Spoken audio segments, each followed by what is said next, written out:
Mary Merrick Recreation Center, the venue for not only our upcoming fight card, but today it plays host for today's weigh-ins. As each fighter prepares for their weigh-in, it is also a chance for them to scope out the competition that stands before them.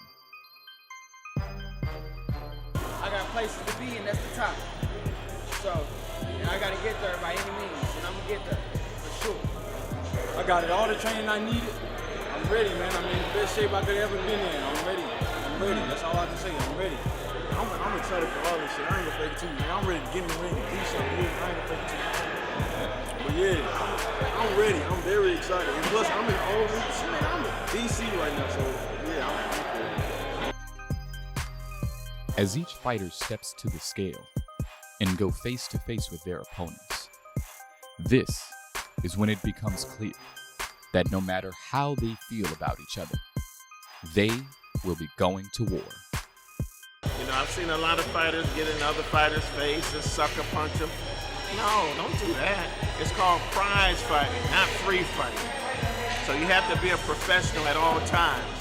And so that's what we're teaching them in and out of the ring, to be a professional so that you can be a role model to your own children, to your own family. And that's what it's all about. The stage has been set.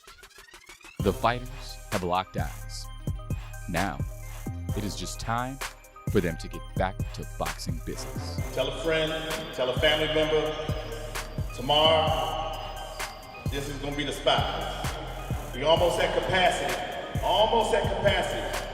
So, make sure you tell all your friends and family, come out. There's gonna be some hell of a fights out here.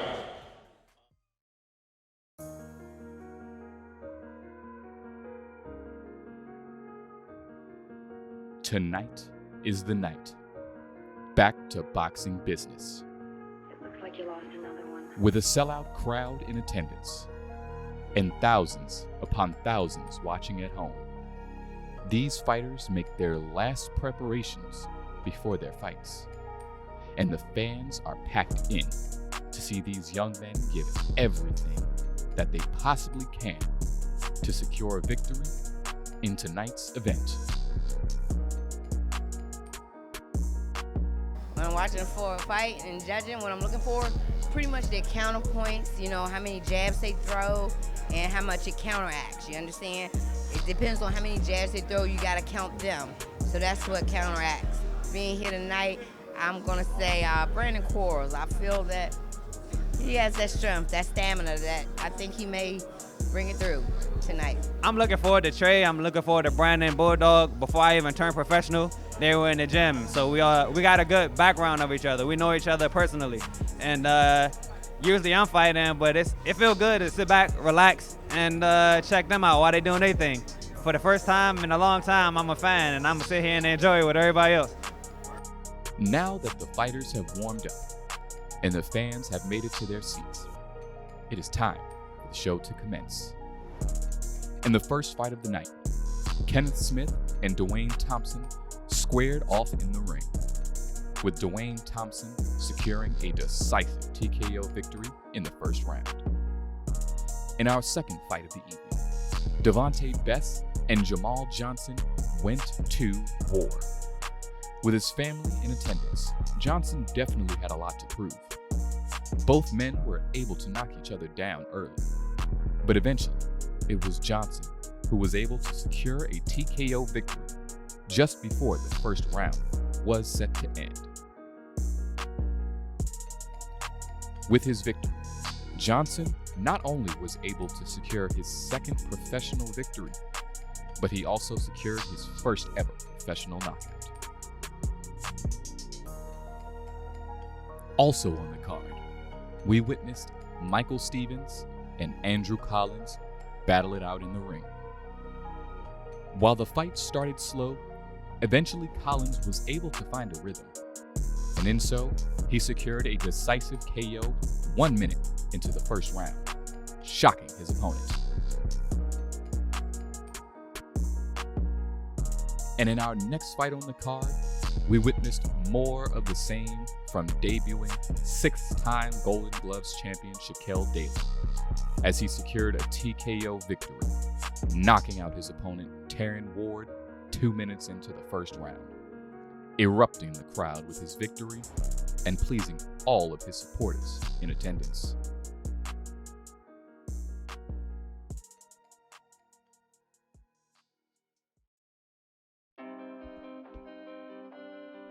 While the card looked promising halfway through the event, unfortunately, a health incident to one of the fighters left Aaron Thorne without an opponent, thus receiving a forfeit victory.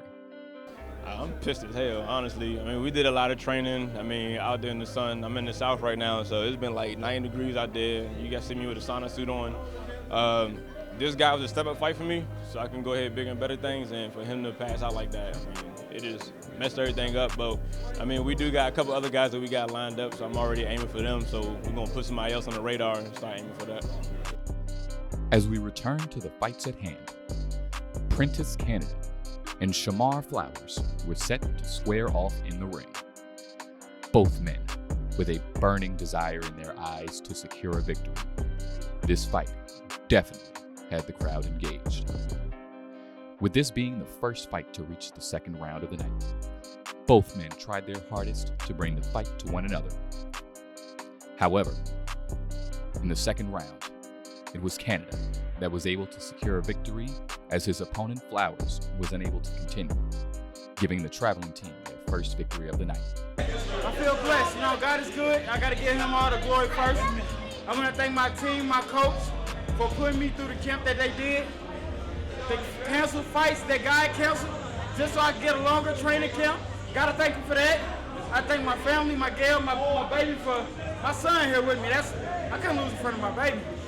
In the next fight on the card, Sean Williams and Trey Fuller were set to do battle in the ring. And in the second round, Fuller was able to put away his opponent with a decisive TKO victory.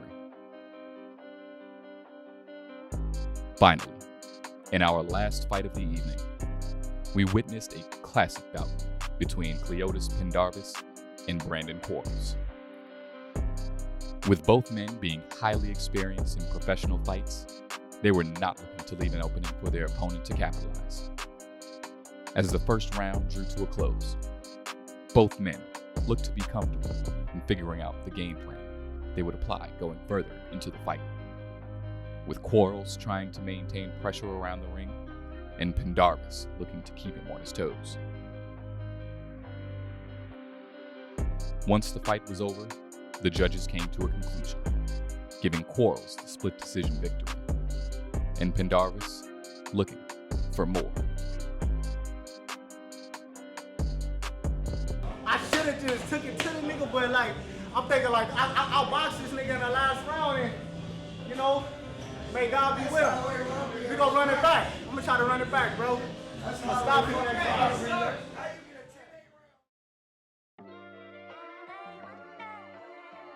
As the event draws to an end, it becomes more evident that Davis Boxing Promotions looks to become a staple in the world of professional boxing. And fans, as well as the boxers themselves, are looking forward to more in the future. This was an electrifying night brought to you by Davis Boxing Promotions. It only gets better from here. But man, the crowd saw some spectacular action. And you know what really impressed me is that we had a little glitch. One of the fighters took ill in the back and was not able to perform, but the crowd stayed. They didn't boo, they didn't ask for their money back, because they realized things happen, and it shows the support for this local promoter. So that means everything. You know, we saw rising stars in Shaquille Daly, Irvin Fuller. Man, I think that the main event was a little questionable, to be perfectly honest with you. You know, I got to keep it real. Everybody knows me. I don't mince words, because as I always say, you don't play boxing. This is for real. You know, livelihoods on the line as well as lives. And, you know, maybe they should at least do a rematch. And that's why I asked the crowd if they wanted to see a rematch, because it was a questionable split decision. But having said all that, I think Davis Boxing is bringing big-time boxing back. to the district, to Southeast DC in particular. So please stay tuned for the next episode.